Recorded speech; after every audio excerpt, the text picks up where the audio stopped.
ஆன்மநேய அன்பர்கள் அனைவருக்கும் ஆத்ம வணக்கம்.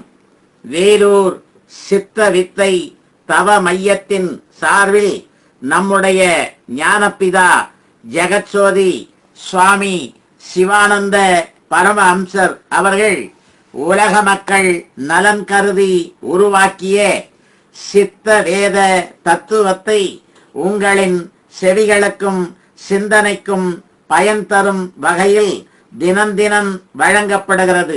அதன் தொடர்ச்சியாய் இன்று 8ஆம் நாள் தொடக்கம்.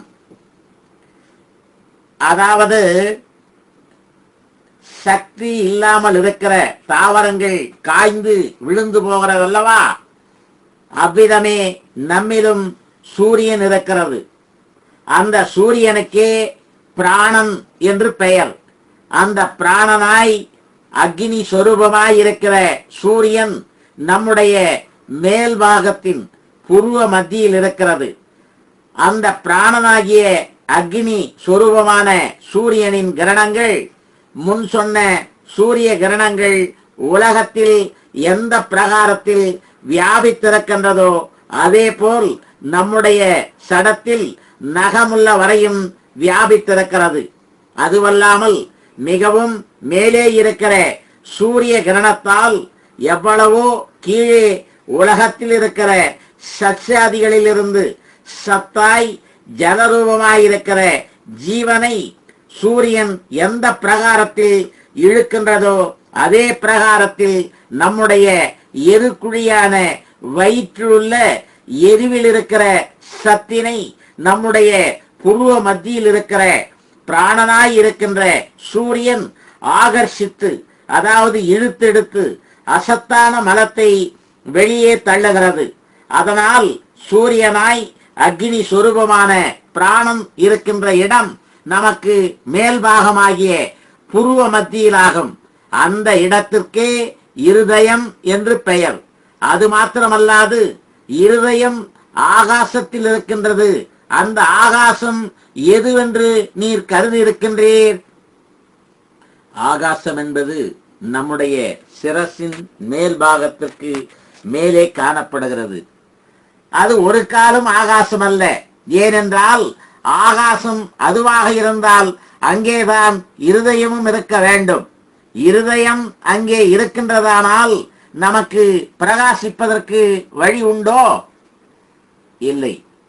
அதுவுமல்லாமல் இருதயம் நீர் சொன்ன இடத்தில் இருக்கின்றதானால் ஒரு பிணத்திற்கும் பிரகாசிக்க வேண்டியதல்லவா? நீர் சொல்லிய ஆகாசமும் இருதயமும் மறைந்து போனதில்லை அல்லவா?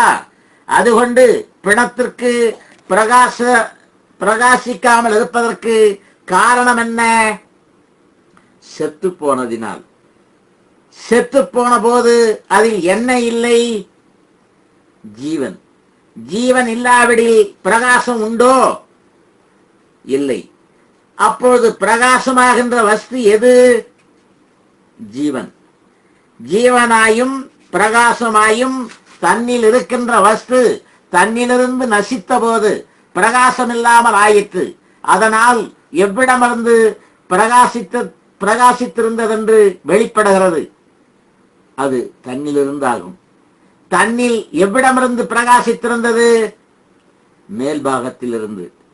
அப்போது தன்னில் தானே மேலே இருக்கிற இடத்திற்கே ஆகாசம் என்று சொல்கிறது. ஆனால் ஆகாசம் என்பது அதிகம் பிரகாசிக்கின்றதும் மேலே இருக்கின்றதும் காண முடியாததுமாகும். அப்பொழுது நமக்கு பிரகாசிப்பது எவ்விடமிருந்து? இதோ காணுகிற ஆகாசத்தில் இருக்கிற சூரியனிலிருந்து. அதற்கு ஒரு காலம் இடமில்லை. ஏனென்றால் செத்த போதும் இக்காணுகிற ஆகாசமும் சூரியனும் இருந்ததல்லவா? அந்த பிணத்திற்கு பிரகாசிக்கவில்லை என்று நீர்தானே சொன்னீர். தவிர இப்போது சூரியன் உதித்து மத்தியானம் என்றும் சொல்லுகிறீர் அல்லவா? இதோ இந்த சமயத்தில் ஒருவர் படுத்து தூங்குகிறார். இப்போது இவருக்கு ஏதேனும் பிரகாசம் உண்டோ? இல்லை. என்ன காரணம்?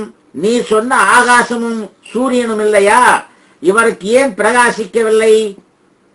இவர் தூங்குவதனால். ஆனால் தூங்குபவருக்கு எப்பொழுது பிரகாசிப்பது? தூக்கம் விழித்த பொழுது. அப்பொழுது எவ்விடமிருந்து பிரகாசிக்கிறது? அவனவனில் இருந்தே ஆகும். அவனவனில் எவ்விடமிருந்து பிரகாசிக்கிறது? அவனவனில் உள்ள ஆகாசத்திலிருந்தே. அந்த ஆகாசம் எது? அவனுடைய மேல்பாகத்தில். அது எது? அது சிரசு. நமக்கு அதிகம் பிரகாசிப்பது எவ்விடமிருந்து? சிரசிலிருந்தே ஆகும். ஆனால் நமக்கு மேல்பாகம் எது? சிரசு ஆகும். அதுவல்லாமல் ஆகாசம் காண முடியாது என்று சொல்லப்படுகிறது. ஆனால் நீ சொன்ன ஆகாசம் இதா இருந்ததானால் இதோ பாருங்கள், காணப்படுகிறது இல்லையா? காணப்படுகிறது உண்டு. அப்போது ஆகாசத்தை காண்பதற்கு முடியாது என்று சொல்வதற்கிடம் உண்டா? இடமில்லை. ஆனால் நமக்கு காண்பதற்கு சாத்தியப்படாத வஸ்து அவனவன் சிரசாகும். எப்படி என்றால், ஒரு கண்ணாடி எடுத்து பார்க்கும் பொழுது முகம் மாத்திரம் காணலாம். பல கண்ணாடிகள் எடுத்து எல்லா பக்கங்களிலும் வைத்து பார்த்தாலும், நிலத்தில் வைத்து தலைகீழாக பார்த்தாலும் சிரசு முழுவதும் ஒரே சமயத்தில் காண்பதற்கு முடிவதில்லை. இதனாலாகும் ஆகாசம் காண முடியாதென்று சொல்ல காரணம். அது அவனவனுடைய சிரசாகும். தவிர ஆகாசத்திலிருந்தே சப்தம் உண்டாகின்றதும் ஆகாசத்தில் தான் சப்தம் கேட்கின்றதும் ஆகும். அந்த சப்தம் உண்டாவது நீர் சொல்லிய ஆகாசத்தில் இருந்தது என்றால், நாம் நம் வாயை மூடி பேசாமல் இருந்தால் நம்முடைய சப்தம் இக்காணுகிற ஆகாசத்திலிருந்து உண்டாகுமா? உண்டாவதில்லை. அப்பொழுது எவ்விடமிருந்து சப்தம் உண்டாகிறது? அவனுடைய சிரசில் இருந்தாகும். சிரசு இல்லை என்றால் சப்தம் உண்டாகுமா? உண்டாவதில்லை. இதனால் தான் சப்தம் ஆகாசத்திலிருந்து உண்டாகிறது என்று சொல்ல காரணம். அந்த ஆகாசம் சிரசாகும். சிரசில் இருந்தாகும் சப்தம் உண்டாகிறது. தவிர சப்தத்தை கேட்பதற்கு என்ன உண்டாயிருக்க வேண்டும்? சிரசு உண்டாயிருக்க வேண்டும். இதனால்தான் ஆகாசத்திலிருந்து சப்தம் உண்டாகிறது என்றும் ஆகாசத்தால் சப்தம் கேட்கப்படுகிறது என்றும் சொல்ல காரணம். அப்பொழுது ஆகாசமாயிருக்கின்ற சிரசு இல்லையானால் சப்தம் உண்டாகிறதற்கோ சப்தம் கேட்பதற்கோ முடிகிறதில்லை. தவிர நமக்கு கால், கை, கண், மூக்கு இவைகள் இல்லை என்று வைத்துக் கொள்வோம். சிரசும் ஜீவனும் நாவும் இருக்கிறது. அப்பொழுது நமக்கு எந்த பிரகாரத்திலும் சப்தம் உண்டாக்கலாம். சிரசு இல்லை என்றால் சப்தம் உண்டாக்க முடியுமா? முடியாது. இதோ பாருங்கள், நாம் இரண்டு கைகளை தம்மில் தட்டுகின்றோம். அப்பொழுது என்ன உண்டாகிறது? சப்தம் உண்டாகிறது. அது எதனால் உண்டாகிறது? இரண்டு கைகளும் தம்மில் தட்டி உண்டாக்கியதாகும். அது ஒரு பொழுதும் கைகளை கொண்டு முடிகிறதில்லை. ஏனென்றால் நம்முடைய தலையை எடுத்து விட்டால் பின்பு உடலில் கைகளை எடுக்கவும் தட்டவும் முடியுமா? முடியாது. அப்பொழுது எல்லா சக்தியும் இருக்கிறது எவ்விடத்திலாகும்?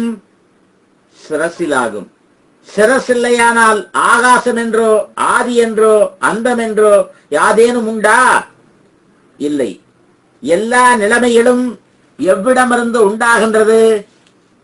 அவனவனது சிரசிலிருந்து ஆகும். நமக்கு பிரகாசிப்பது சிரசிலிருந்து என்பதற்கு மற்றொரு உதாரணம். இதோ இரண்டடுக்குள்ள ஒரு மெத்தை வீடு. அந்த அடுக்குகளில் கீழடுக்கின் அறை உள்ளே இரவில் மிக பிரகாசமாகிய ஓர் விளக்கை ஏற்றி வைத்து அந்த அறையின் கதவுகளையும் ஜன்னல்களையும் மூடிவிட்டு மேலடுக்குக்குள் சென்று அங்குள்ள ஜன்னலின் வழியாக வெளியில் பார்த்தால் கீழடுக்கில் ஏற்றி வைக்கப்பட்டிருக்கும் விளக்கின் வெளிச்சத்தால் வெளியிலுள்ள எவைகளையும் காணுவதற்கு முடியுமா?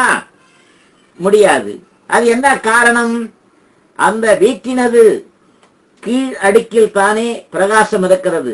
அதன் கதவுகளும் ஜன்னல்களும் மூடப்பட்டதினால்தான் வெளியில் இருக்கும் பொருள்களை காண முடியாமல் வந்தது.